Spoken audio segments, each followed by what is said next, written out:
Good morning all. जिस topic पे आज हम चर्चा करने वाले हैं, जिसके लिए हमारे पास एक स्पेशल गेस्ट हैं जो कि खुद एक वुमेन एंटरप्रेन्योर हैं, प्रियंका जी का मैं स्वागत करता हूं इस वीडियो में। प्रियंका जी, आपको आज जो टॉपिक है आपका वो बड़ा ही मतलब अगर मैं बोलूँ एम्पावरिंग है for womens. Reason for being जो एंटरप्रेन्योर जिसकी केस स्टडी आप लाए हो वो एक तरीके से फैशन ई कॉमर्स पोर्टल चलाते हैं और वो भी वुमेन है और आप भी वुमेन है, तो वुमेन एंटरप्रेन्योरशिप में दोनों की जोड़ी काफ़ी अच्छी है। तो मैं ये चीज़ पूछना चाहूँगा कि आपके वुमेन एम्पावरमेंट को लेके और जो केस स्टडी है उसमें जो वुमेन एंटरप्रेन्योर हैं उसमें क्या सिमिलरिटीज़ हैं, उसके बारे में कुछ बताएं शुरुआत करने से पहले। जी thank you so much Gaurav ji for having me. लेकिन मैं सबसे पहले तो आपको थैंक यू बोलना चाहूंगी कि आपने मेरे को एटलीस्ट कंपेयर किया वहां तक, लेकिन उनका लेवल काफी ज्यादा है। उन्होंने ये चीज साबित कर दी है कहीं ना कहीं कि कोई भी चीज इम्पॉसिबल नहीं होती है। एक छोटी सी जगह से बिलोंग करने के बाद भी अगर बंदा कोई कोशिश करे, और कहते हैं कि कोशिश करने वालों की कभी हार नहीं होती, और उसी रास्ते पे अगर चलता जाए तो उसकी सच में कभी हार नहीं होती, और वो किस मुकाम तक पहुंच सकता है ये अंकिति बोस जो है, जिसके बारे में आज हम बात करने वाले हैं, उन्होंने साबित करके दिखाया है।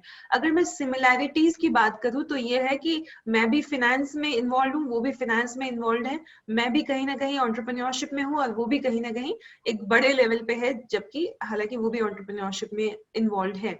तो हम पहली चीज जो मैं कहना चाहूंगी उनके बारे में ये कि ऐसे ही फिनेंस सेक्टर में अगर देखा जाए तो वुमेन काफी कम है। तो जो भी फिनेंस के कोर्सेज होते हैं, जैसे सीएफए एक है, चार्टर्ड फाइनेंशियल एनालिस्ट जो कोर्स है, उसमें भी काफी ज्यादा वुमेन स्कॉलरशिप दी जाती है ताकि वो लोग प्रमोट करें कि वुमेन और ज्यादा फाइनेंस में आए। हम कहने के लिए जरूर कहते हैं कि जो वुमेन है वो फाइनेंसेस अच्छे से हैंडल कर सकती है। We grow up seeing our moms कि वो अपने घर के फाइनेंसेस किस तरीके से हैंडल करती हैं। लेकिन फिर भी अगर हम कॉर्पोरेट्स की बात करें तो उतनी ज्यादा वुमेन नहीं है कॉर्पोरेट्स में फिनेंस को लेके। तो ये कहीं ना कहीं एक शुरुआत है कि बहुत ही एक अच्छे लेवल पे उन्होंने शुरुआत की है और बहुत ही ज्यादा सक्सेसफुल है। हम सबके लिए वो एक बहुत बड़ी इंस्पिरेशन है कि शुरुआत आप कहीं से भी करें, अगर आपके अंदर अगर जज्बा है, जुनून है और दिमाग आप लगाते हैं सही जगह पे, तो कहीं ना कहीं जरूर एक अच्छे लेवल पे पहुंच ही जाएंगे आप। बहुत ही बेहतरीन तरीके से आपने बिल्कुल कंपैरिजन को थोड़ा सा समराइज करके बताया, बट अच्छा बताया। मैं ये चीज़ पूछना चाहूँगा, जो आज की केस स्टडी है वो फैशन ई कॉमर्स को लेके है। तो फैशन ई कॉमर्स को लेके सब लोगों के दिमाग में होता है कि ये मेल डोमिनेटेड एनवायरनमेंट या सेगमेंट है। तो जो हमारे जो केस स्टडी में जो एंटरप्रेन्योर हैं वो फीमेल हैं, तो उन्होंने किस तरीके से कोप अप किया होगा, किस तरीके से शुरुआत करी होगी अपनी फैशन ई कॉमर्स ब्रांड की। तो आप थोड़ा सा बताएं उसके ऊपर, जो जिसका नाम है जिलेंगो। जी। जो हम लोग बात करने वाले हैं जिस कंपनी के बारे में, उसका नाम है जिलिंगो, ब्रांड का नाम है जिलिंगो। जिसकी फाउंडर है अंकिति बोस, जो कि पहले जॉब कर रही थी सिक्वोया कैपिटल में, और वहां से उन्होंने एक उनको बहुत बड़ा स्कोप दिखा इस इंडस्ट्री में। उसके बाद उन्होंने वहां से शुरुआत की। अगर मैं पहले फैशन इंडस्ट्री की बात करूं, एपरल्स को लेके, तो इसमें ऑलरेडी काफी बड़े बड़े प्लेयर्स हैं, अमेजोन, मिंत्रा, फ्लिपकार्ट, ऑलरेडी ये फैशन ई कॉमर्स में ही डील कर रहे हैं, और वो भी काफी सालों से ये डील कर रहे हैं। और इनकी बहुत बड़े, इनका बैकग्राउंड भी काफी स्ट्रांग है। जैसे अगर बात करें किसी स्नैपडील या फ्लिपकार्ट की, तो उनके पीछे काफी अच्छे अच्छे को फाउंडर्स हैं। उन्होंने अच्छा खासा इन्वेस्टमेंट किया, जिसके बाद उन्होंने कंपनी की शुरुआत की। लेकिन अगर अंकिति बोस की बात करें तो उन्होंने शुरुआत बहुत ही छोटे लेवल से की। वो सिकोया कैपिटल में जॉब कर रही थी। जॉब करते करते वो एक दिन थाईलैंड के एक चाटुचक मार्केट नाम की एक जगह है, वहां पे जाती हैं, जो साउथ ईस्ट एशिया का काफी नामी मार्केट है। वहां पे जाने के बाद उनको अपॉर्चुनिटीज दिखाई देती हैं कि फैशन इंडस्ट्री में अभी, गौरव जी, जैसे इंडिया की जो हालत है कि फार्म बिल्स को लेके काफी ज्यादा अपोजिशंस हो रहे हैं। फार्म बिल्स को लेके अपोजिशंस क्यों हो रहे हैं? क्योंकि हम लोगों को लगता है कि जो मिडिल मैन है वही सारा, फार्मर्स को भी लगता है और गवर्नमेंट को भी लग रहा है कि जो मिडिल मैन है वही सारे के सारे पैसे लेके चले जाते हैं, और जो फार्मर्स को भी कुछ बेनिफिट नहीं मिल पाता है, और अल्टीमेटली जो बिजनेस ओनर्स हैं, जो जिनको वो सेल करते हैं, अल्टीमेटली उनको भी ज्यादा कुछ बेनिफिट नहीं मिल पाता है। तो इसके चलते इस चीज के बारे में प्रोटेस्ट हो रहा है। तो ये चीज जो थी वो काफी सालों से एविडेंट थी। लेकिन अगर फैशन इंडस्ट्री की बात करें, फैशन इंडस्ट्री में इतने ज्यादा मिडिलमैन है, इस चीज का बारे में एक्चुअली में किसी को पता नहीं था। इसी चीज का कहते हैं कि जो किसी को नहीं पता वो अगर आपको पता होता है तो वो भी एक अपॉर्चुनिटी होती है एक एंटरप्रेन्योर के लिए, एक बिजनेस पर्सन के लिए। तो इसी अपॉर्चुनिटी का उन्होंने इस्तेमाल करते हुए उन्होंने देखा कि जो वहां पे जो बिजनेस ओनर्स हैं, छोटे छोटे रिटेलर्स हैं, बिजनेस ओनर्स वगैरह हैं, वो लोग अपने प्रोडक्ट को किस तरीके से सेल करेंगे उनको पता ही नहीं है। उनको अपने प्रोडक्ट्स के सही दाम नहीं मिल पाते हैं, कस्टमर्स तक जो सामान पहुंचता है वो हायर रेट पे पहुंचता है और उनको अभी अच्छा खासा प्रॉफिट नहीं मिल पाता, इसके चलते वो ग्रो नहीं कर पा रहे थे। और जो छोटे छोटे रिटेलर्स थे उनके पास इतनी ज्यादा टेक्नोलॉजिकल या फाइनेंशियल नॉलेज नहीं होती है कि वो अपने बिजनेस को एक्सपैंड कर पाए या चीजों को सही तरीके से लोगों के सामने प्रेजेंट कर पाए। इसी चीज का फायदा उठा के उन्होंने उस चीज सारे जो वहां के जो रिटेलर्स थे उनको एक अम्ब्रेला के अंडर में लाके उनको कहते हैं ना एक नॉलेज और फाइनेंस की एक छत दी उन्होंने। तो वो काम किया अंकित बोस जी ने। Okay, okay, perfect. मैं एक चीज और पूछना चाहूंगा, क्या क्या वैल्यू ऐड करी उन्होंने अपने कस्टमर्स के लिए, क्योंकि एट द एंड जो सामान जाता होगा वेंडर्स के थ्रू वो कस्टमर्स तक ही पहुंचता होगा, और उन्हें किस तरीके से अपने डिजाइनर्स और अपैरल मर्चेंट्स को एक साथ लाए और किस तरीके से उनको एक तरीके से पाइपलाइन में बिल्कुल मैनेज किया, और क्या चीजें एड ऑन करी, थोड़ा सा उन चीज पे अगर आप रोशनी डाल पाए तो। जी जी, अंकित बोस के बारे में मैं पहले बताना चाहूंगी कि उन्होंने 3 साल में, महज 3 साल में उन्होंने $1 बिलियन की कंपनी क्रिएट कर दी, जो कि एक छोटी बात नहीं है। मुकेश अंबानी की अगर वर्ड्स की बात करें तो अराउंड उनकी, आज मैं चेक करी थी, अराउंड $30 बिलियन की नेटवर्थ है, लगभग लगभग अप्रोक्सीमेट अमाउंट। तो $1 बिलियन की कंपनी 3 साल में खड़ी करना विदाउट एनी बैकग्राउंड एक छोटी चीज नहीं होती है। तो जाहिर सी बात है उन्होंने काफी ज्यादा मेहनत की, काफी ज्यादा दिमाग लगाया, काफी सारे लोगों को इन्वॉल्व किया, अपने नेटवर्क को एक बहुत ही ऑप्टिमम तरीके से यूटिलाइज किया, जिसके चलते उनको इतनी ग्रोथ हासिल हुई है। अगर बात करूं मैं, उन्होंने जिलिंगो में क्या चीज प्रोवाइड की उसके बारे में अगर बात करें तो उन्होंने finance plus technological support plus networking, ये 3 चीजों को इतने बेहतरीन तरीके से कंबाइन करके लोगों के सामने प्रेजेंट किया है, जिसके तहत क्या होता है, जो रिटेलर को सही दाम नहीं मिल पा रहे उनको सही दाम मिलने लग गए हैं। जो वो सोच रहे थे कि वो अपने चीजों को ऑनलाइन प्रेजेंट नहीं कर पा रहे, वो ऑनलाइन हो गया। जो फैब्रिकेटर्स थे, जो डिजाइनर्स थे, सब लोगों को कनेक्ट कर दिया, ताकि हर एक किसी को 30 to 40% जो उनको पहले प्रॉफिट हो रहा था उससे 30 to 40% ज्यादा उनको दाम मिले, अच्छा खासा उनको बेनिफिट हो। चाहे आप डिजाइनर हो, चाहे आप मैन्युफैक्चरर हो, फर्क नहीं पड़ता। अगर आप जिलिंगो के साथ में साउथ ईस्ट एशिया में अगर जिलिंगो के साथ में कहीं जुड़ जाते हैं तो होना आपको फायदा ही है। इस चीज को उन्होंने इंश्योर किया और इसी बात को उन्होंने कंटिन्यूड रखा। ये नहीं कि एक बार लोग जुड़ गए तो उनको उनको लॉस में डाल के अपना प्रॉफिट कमाने लग जाए, अपना मार्जिन बढ़ा ले और उनको प्रॉफिट ना दे। उन्होंने बिल्कुल ऐसा नहीं किया। कंटिन्यूअसली उन्होंने जो लोग उनके साथ जुड़ते गए, प्रॉफिट पे प्रॉफिट वो देती गई, और इसी तरीके से और ज्यादा लोग उनके साथ जुड़ते गए और आज वो एक $1 बिलियन कंपनी की ओनर है। Okay, okay. तो मैं दूसरा जो क्वेश्चन है वो ये पूछूंगा, जिलिंगो ने क्या क्या ऑफर किया अपने end to end cloud platform पे, और कैसे कनेक्ट करता है ये मैन्युफैक्चरर को ब्रांड्स के साथ। इवन टेक प्लेटफॉर्म इनका किस बेसिस पे बना हुआ है, किस टेक्नोलॉजी के साथ बना हुआ है, क्योंकि हो सकता है कई ऐसे लोग होंगे जो जिलिंगो से इंस्पायर होकर अपना खुद का बिजनेस शुरू करना चाहते होंगे, तो उनको किस तरीके से जाना चाहिए जिलिंगो के क्लाउड प्लेटफॉर्म के साथ अगर देखा जाए तो, और जिलिंगो के क्लाउड प्लेटफॉर्म में क्या ऐसी चीज है जो उसे कॉम्पिटिटर से अलग करता है। जी, उन्होंने एक तो हम लोगों ने अभी रिसेंटली बहुत ज्यादा सुन रहे हैं क्लाउड किचन के बारे में। उन्होंने जो कॉन्सेप्ट लेके आए वो क्लाउड फैक्ट्रीज के बारे में कॉन्सेप्ट लेके आई हैं अंकित जी। तो उन्होंने क्या किया है, जो आप जो क्लाउड मैन्युफैक्चरर्स है, जो भी आप प्रोडक्ट, फर्क नहीं पड़ता कि कहाँ से बिलोंग करते हैं, आप बस अपना प्रोडक्ट बनाइए, उसको लिस्ट कीजिए जिलिंगो में, उसके बाद वहां से वो कैसे सेल करना है उनका ध्यान कंप्लीटली वो रखती हैं। तो अब एंड टू एंड उन्होंने किस तरीके से सर्विसेज प्रोवाइड की कस्टमर्स को। काफी ज्यादा जो छोटे रिटेलर्स होते हैं उनको फाइनेंस की काफी ज्यादा दिक्कत आती है, उनको पता नहीं होता कि फाइनेंस कहाँ से अवेल करना है, बैंक उनको पैसा देगा कि नहीं देगा, और बैंक पैसा देने के अगर देना भी चाहता है तो इतने सारे क्राइटेरियाज लगा दिए जाते हैं जिसके बारे में आम पब्लिक को नहीं पता होता है।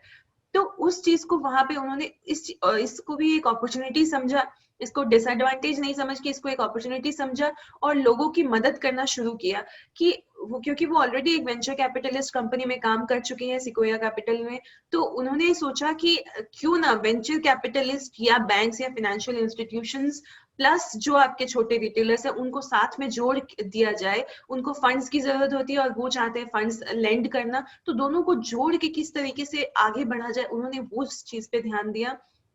और आज अगर मैं बात करूं तो आज साउथ ईस्ट एशिया की सबसे ज्यादा फंडेड कंपनी में से आती है जिलिंगो, जिसने अभी रिसेंटली 970 मिलियन के फंड्स रेज किए हैं। तो इसका एक यूनिकॉर्न स्टेटस इतने कम समय में आ चुका है।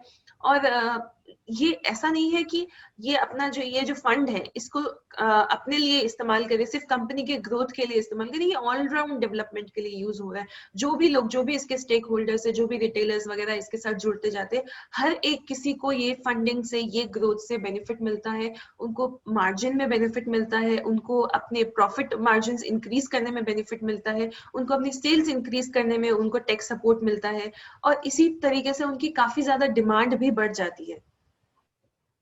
तो आपने बहुत अच्छी तरीके से एक चीज़ नोट डाउन करी या पॉइंट आउट करी, वो थी कि हाँ जी, जिलिंगो ने जितने भी गैप्स थे उनको ब्रिज कर दिया और फाइनेंस में एक अच्छी तरीके से टीम को बिल्ड करके एक अच्छा फाइनेंस का सप्लाई किया और काफ़ी अच्छी तरीके से हैंडल किया।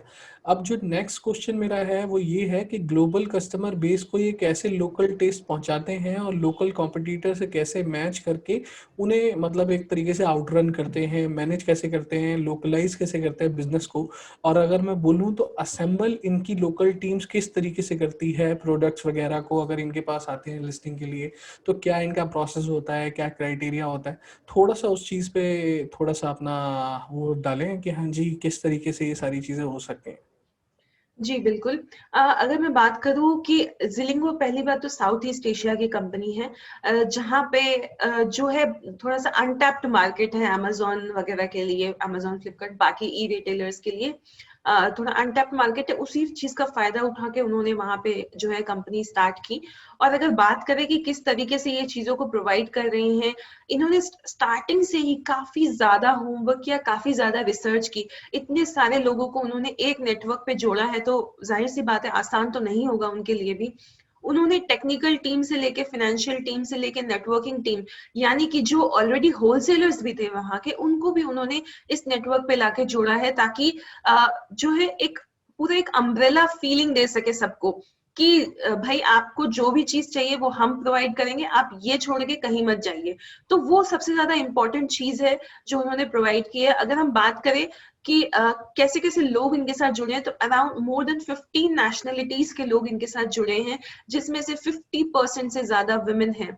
बहुत जरूरी होता है कि अगर वुमेन एम्पावरमेंट की आप बात करते हैं तो आपको वो चीज को सिर्फ बात ही नहीं करनी है, उस चीज को प्रैक्टिस में भी लेके आना है। तो 50% से ज्यादा लोग जो जिलिंगो के साथ इन्वॉल्व है वो वुमेन है। उनका बैकग्राउंड भी बिजनेस से इन्वॉल्व है। काफी अलग अलग बैकग्राउंड के लोग इन्वॉल्व है इसमें, technology, finance plus retailing sectors के होलसेलर्स, फैब्रिकेटर्स, डिजाइनर्स, मैन्युफैक्चरर्स। उन्होंने लगभग लगभग सारे जो लोग फैशन अपैरल इंडस्ट्री से रिलेटेड हैं उन सबको एक ही छत के अंदर लाके खड़ा कर दिया है, और इसी तरीके से उन्होंने अपनी कंपनी को ग्रोथ करने का सोचा है। अगर मैं बात करूं कि फैशन इंडस्ट्री का क्या स्कोप है और क्या उस जगह में उसकी क्या पहुंच है, तो ये लगभग लगभग 4% ऑफ द ग्लोबल जीडीपी को पार्ट है। तो काफी अच्छा खासा स्कोप उनको दिखा इस इंडस्ट्री में। इसी वजह से उन्होंने कंटिन्यूअसली लोगों को जोड़ती गई और वर्क को आगे लेके जाती गई। Okay, perfect. मैं एक चीज़ पूछना चाहूँगा, जिलिंगो अपने आप को ऑर्गेनाइज कैसे करता है और जिलिंगो बी टू बी बिजनेस में कैसे मदद कर पाता है? अब तक तकरीबन तकरीबन इन्होंने 36 तरीके की सर्विसेज को ऑफर किया है, तो वो कैसे कर रहे हैं और B to B B to C market में किस तरीके से ये डील करते हैं? इन्होंने, जैसे मैंने आपको ऑलरेडी बताया कि फिनेंस सर्विसेज जो है, फिनेंस सर्विसेज भी ये प्रोवाइड कराना शुरू कर रहे हैं। ये कुछ टेक एनालिसिस सर्विसेज भी प्रोवाइड कर रहे हैं, डेटा एनालिटिक्स भी प्रोवाइड कर रहे हैं एक हायर लेवल पे। तो हर चीज की इन्होंने अपनी एक कॉस्टिंग पकड़ रखी है, जिसके तहत वो लोगों को चार्ज करते हैं। और इनका एक बहुत ही स्ट्रॉन्ग रेवेन्यू मॉडल है, जिसके तहत वो जितना भी लोगों को प्रॉफिट हो रहा है उसका एक परसेंटेज हिसाब से वो लोग चार्ज करते हैं, और इसी तरीके से उनका जो है रेवेन्यू ग्रो करते जाता है। तो अगर बात करें, ये एक कंप्लीटली एक B2B मार्केट प्लेस है, जहाँ पे रिटेलर्स आते हैं, अपना सामान लिस्ट कराते हैं और उस चीज को बेचते हैं। और बैकएंड में क्या हो रहा है, बैकएंड में उनको अगर फाइनेंशियल सपोर्ट चाहिए, टेक सपोर्ट चाहिए, वो ये लोग प्रोवाइड करा रहे हैं। किस तरीके से अपने प्रोडक्ट की क्वालिटी इंप्रूव करेंगे, उसके बारे में उनको गाइडेंस दिया जाता है। रेगुलर उनके साथ कांटेक्ट में रहा जाता है, ताकि वो अपनी फंडिंग किस तरीके से अवेल कर सके, अपने बिजनेस को किस तरीके से आगे बढ़ा सके। जैसे क्या होता है, काफी बार जो रिटेलर्स होते हैं उनको क्रेडिट पे नहीं मिलता है सामान, क्योंकि छोटे छोटे रिटेलर्स को पे कोई इतना भरोसा नहीं करता है कि होलसेल में जो चीजें वो खरीदने जाते हैं, अपने रॉ मटेरियल्स वगैरह, वो क्रेडिट पे प्रोवाइड कर देते हैं। लेकिन जैसे ही जिलिंगो में उनकी लिस्टिंग होती है, तो उनको सामान क्रेडिट पे भी मिलने लग जाता है, या फिर उनका क्रेडिट पीरियड को एक्सटेंड कर दिया जाता है, अगर उनको ऑलरेडी क्रेडिट पे सामान मिल रहा था तो ये सब फायदे हो रहे हैं जिलिंगो से, जो भी लोग जुड़ते जा रहे हैं। तो जैसे कि आपने ऑलरेडी कहा कि 36 तरीके की सर्विसेज प्रोवाइड कर रहे हैं, तो अगर ई रिटेलर्स की बात करें, तो मुझे नहीं लगता कि किसी ने भी ये सोचा होगा कि एक ई रिटेलिंग कंपनी जो कि सिर्फ और सिर्फ एक स्पेसिफिकली सिर्फ फैशन एपरल्स में डील कर रही है, वो 36 तरीके की सर्विसेज प्रोवाइड कर सकती है अपने कस्टमर्स को। Okay, perfect. मैं एक चीज और पूछना चाहूंगा, जिलिंगो किस तरीके से ग्रो कर रही है और इसके एक्सपेंशन प्लान्स किस तरीके से हैं, और क्या ये अगर कोई भी बंदा नया जो अपना बिजनेस शुरू करता है तो वो किस तरीके से अपने बिजनेस को आगे बढ़ाए। और जिलिंगो कम से कम 12 टाइम्स बढ़ा है अभी तक फंडिंग में और बाकी सारी चीजों में, तो वो कैसे डील कर रहा है और किस तरीके से, और कोई हो तो उसे डील करना चाहिए, वो सारी चीजें थोड़ा सा। जी, जो आजकल बहुत ज्यादा इम्पोर्टेंट हो गया है, स्पेशली कोविड ने हमें ये चीज सिखा दी है कि हमें ऑनलाइन जाना या डिजिटल जाना कितना इम्पोर्टेंट हो गया है।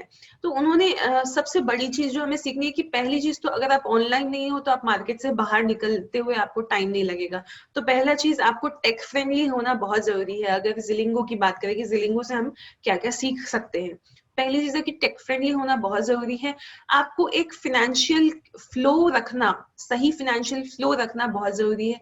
जैसे हम फाइनेंस की जब पढ़ाई करते हैं, तो हम लोग देखते हैं कि कभी कभी क्या होता है कि हमारी इन्वेंट्री बहुत ज्यादा हो जाती है, तो हमारी इन्वेंट्री कॉस्ट जो है वो इंक्रीज कर जाती है। जो हम लोग सामान जो स्टोर कर रहे हैं उसकी भी एक कॉस्टिंग आती है, वो इंक्रीज कर जाती है। और कभी कभी देखते हैं कि सामान कम है, तो हमारी सेल्स इफेक्ट हो जाती है, कि जब हमारे ऑर्डर्स आ रहे हैं हम सेल नहीं कर पा रहे, हम सप्लाई नहीं कर पा रहे।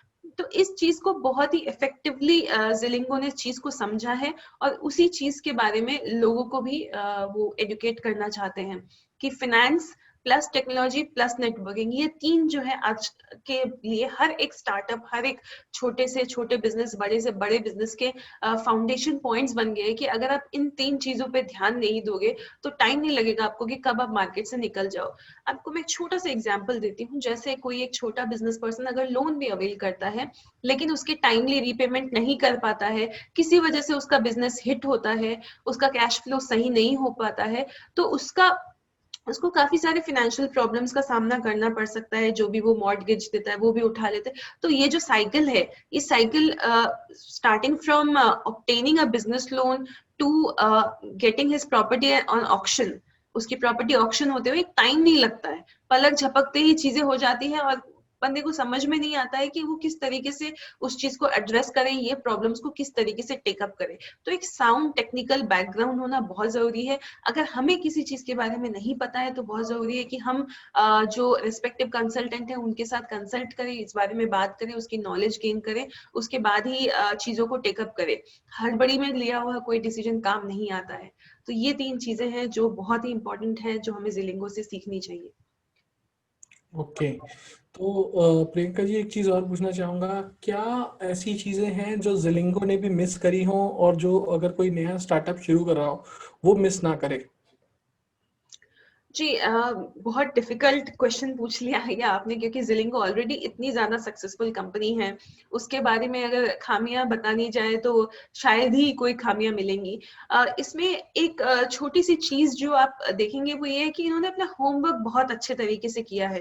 तो ये जो है मैक्सिमम स्टार्टअप्स के लिए ये एक सीख हम लोग को लेनी चाहिए कि मैक्सिमम स्टार्टअप्स हम लोग अपना होमवर्क अच्छे तरीके से नहीं करते। हम लोग सिर्फ सोचते हैं एक आइडिया के बारे में कि हाँ भाई ये आइडिया वर्क करने वाला है, उसके बाद सीधा मार्केट में उतर जाते हैं, फिर फेल होते हैं, फिर again back to 9 to 5 corporate job. तो ये जो साइकिल है बहुत सारे हम में से काफी लोगों को ये गो थ्रू करना पड़ता है। तो बहुत जरूरी है कि हम अपना होमवर्क बहुत ही अच्छे तरीके से करें। इन्होंने और एक चीज इन्होंने जो की है, इन्होंने अभी तक इंडिया में अपना मार्केट बेस नहीं बनाया है।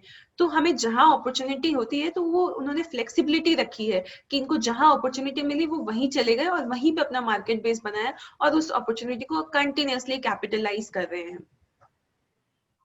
Okay, okay, perfect. Priyanka ji, thank you for giving your precious time and इतने अच्छी तरीके से आपने समराइज किया इस सारे टॉपिक को, जो कि थोड़ा सा मुश्किल था बट फिर भी आपने बिल्कुल इजी कर दिया लोगों के लिए। Thank you so much for giving the time and remain connected yeah and please say whatever you want to say. yeah, thank you so much Gaurav ji for your precious time and thank you so much for having me and अगर दोस्तों please आप channel को subscribe कीजिएगा, video पसंद आए तो please like कीजिएगा। Thank you so much for watching. Thank you, thank you.